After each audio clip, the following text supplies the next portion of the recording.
Ang dami sa inyo nakakatanggap ng mga messages na from Globe, from GCash, from Smart, yung mga peking text messages na phishing ang pakay nila para makanakaw ng information sa inyo.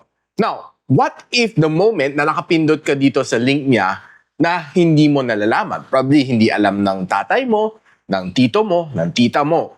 Ano mangyayari sa iyong phone? Anong information ang mananakaw nila sa inyo. In this video guys, bumili ako ng isang SIM card just for this experimentation kung saan nga ba mapupunta ang mga information mo, ano makuha nila sa iyo, and the other details, and the other information na makuha nila sa inyo, aalamin natin dito. Samahan niyo ako, sabay-sabay nating i-uncover ang phishing scam na nangyayari na sobrang rampant lately here in the Philippines. Tara, let's go!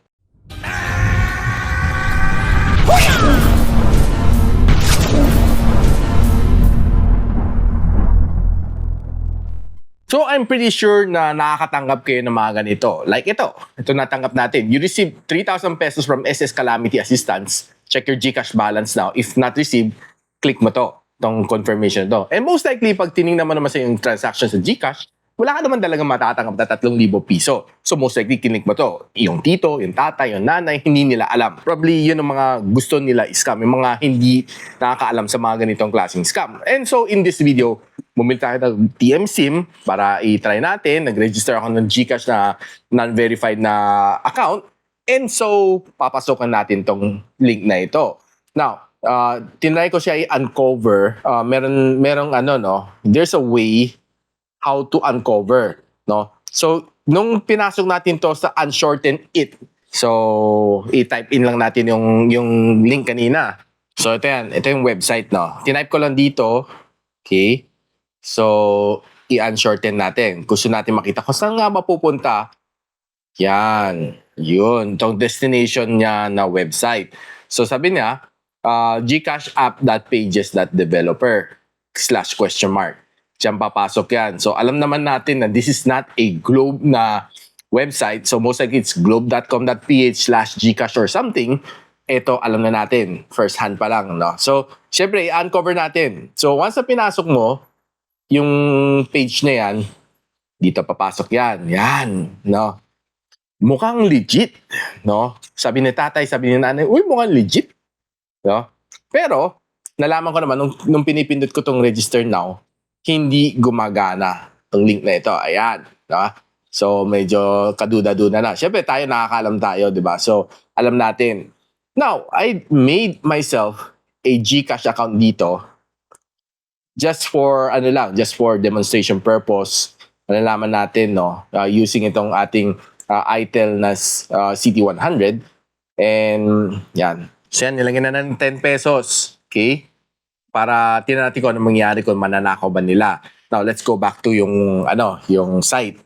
So, I'll punch in yung number natin dito. So, since this is just for demo, okay lang naman, no? Wala namang kaso. So, we'll punch in yung number natin.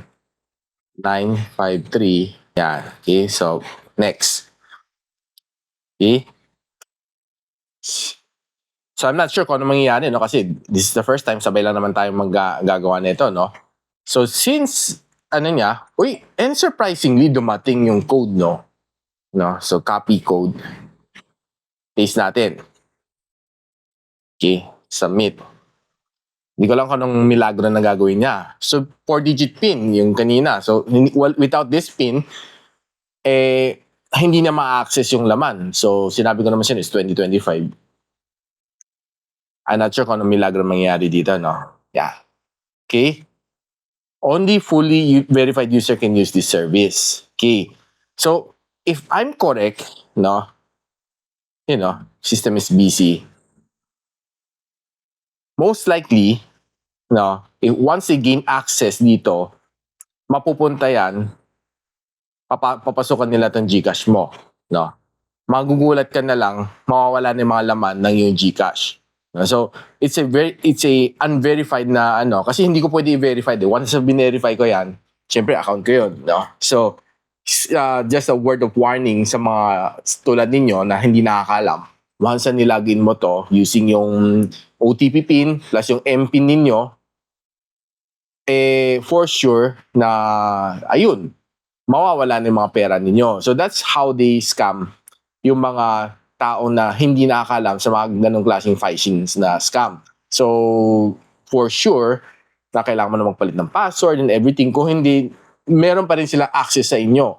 Kasi pinasok mo yung OTP di ba? And yung 4-digit PIN, pinasok mo rin. So, for sure na they have full control sa inyong account. So, yun. So, buti na lang, hindi pa tayo fully verified, kaya wala silang makukuha sa atin as of now. Pero kung fully verified ka at pinasok mo yung MPIN mo, goodbye, pera. Ayun, so, inulit ko yung website, yung bit.ly na /sgcash. Dito na, nag-warning na si Google Chrome. Attackers on site will try to visit my trick you, installing software, revealing things like password, phone, credit card numbers. Alam niya may phishing na mangyayari dito. So, pwede mo turn on yung enhanced protection na yung Chrome or pwede kang tumuloy. Depende sa'yo. So, details. Yeah, okay. Unsafe na siya. Phishing sites pretend to be other sites to trick you. Yun. So, let us know. Yun. So, at least, di ba? Nalaman na natin, pwede na natin i-report. Yan. Pages na safe. Submit. Yan. So, malalaman na ni Google na hindi safe yung pinapasokan natin. So, yun. I just did the right thing. So, yun guys, nakita nyo na yung mere experiment natin kung saan pupunta ang yung information once na nagka-click kayo ng mga ganun phishing site. And at the end of this video, nakita naman natin na nag-warn na si Chrome na phishing site nga ito is dangerous kung gusto mo tuloy o hindi. Now, dahil hindi ako naka-verify, so wala siya nanakaw sa akin. Well, I was hoping na nakawin yan, yung 10 pesos ko para makita natin na talagang totoo na mawawala yung pera ko. But sad to say, kasi hindi verified, so wala siyang way para tumuloy. So, the moment na tumuloy yan, goodbye 10 pesos. Yan ang mangyayari sa'yo. And meron siyang full access sa yung GCash. Malamang papalitan din niya MPIN or what, I'm not sure kung paano yung gagawin, pero yung SIM card na sa'yo naman, so you still have full access.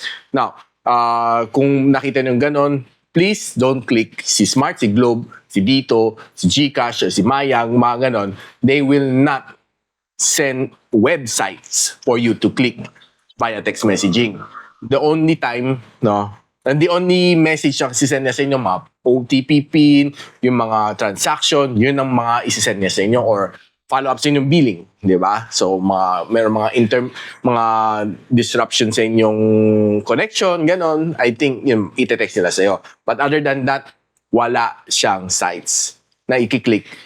Wala siyang sites na ipapaklik sa inyo. So, better share this video, guys. This is a very, very informative video na sobrang kailangan natin pang-ingatan ang information natin. Huwag tayo basta click ng click. And please share it lalo sa mga elderly nating family members, like si tatay, si nanay, si lolo, si lola, si tito, si tita, and better be informed na ganun nga talaga mangyayari once you click yung mga phishing link like that. So, kung meron kayong natutunan dito sa video na ito, don't forget to share this video to your friends, to your family, and a quick sub sa aking channel is definitely awesome. I'll see you in my next video. And so, ako para si Richmond, and you're watching Gadget Sidekick. What's up? Like and subscribe to my channel. Don't forget to hit that notification bell. For one of my latest uploads, click the dito. And for one of my popular uploads, click here.